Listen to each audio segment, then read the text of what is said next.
So here we have the Toyota Aygo on a 66 plate. I'm going to start off by showing you around the outside of the car, and then we'll hop in and run through some controls on the inside. But from the outside, you can see it's a 5-door car. Let's start off inside the boots and then work our way around the rest of it from there. As we approach the back of the car, you can see we have plenty of boot space, along with that 50-50 split folding rear seat, should you wish to increase this space even further.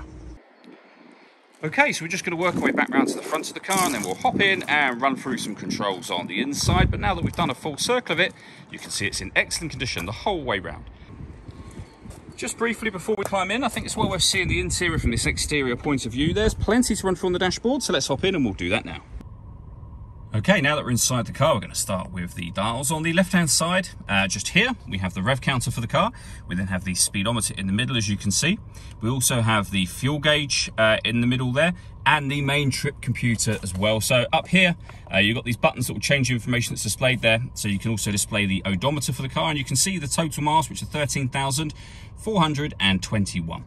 If we back out to the steering wheel, on the right-hand side, we have phone controls and cruise control, and on the left-hand side, we've got these stereo controls for the car. Over in the center, you'll find the main stereo screen itself, and as you can see on the screen at the moment, we have DAB digital radio. Every press of the mode button will take you to a different way of listening to music. So that's Bluetooth audio, which means you can stream your music wirelessly. We've got auxiliary input, AM, FM, and DAB digital radio. Your main volume for the stereo is just there. You can answer and end phone calls here, and this dial will take you through any preset radio stations that you've got on there. Working our way down with our hazard warning lights, we then have the air conditioning, so you can determine the fan speed, the temperature with this outer dial.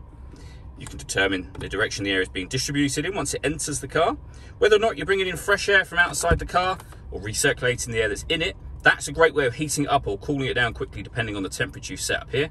And you can turn your air conditioning on, and it's on when that light shows. Same button again to turn it off, of course.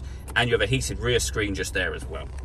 Underneath that section, we have a 12-volt charging socket, USB and auxiliary inputs, and then a 5-speed manual gearbox. All that leaves me to say is thank you for taking the time to watch this video. If you'd like to come and see the car in person and have a test drive, please feel free to give us a call here at Surrey Specialist Cars. We'd love to hear from you soon.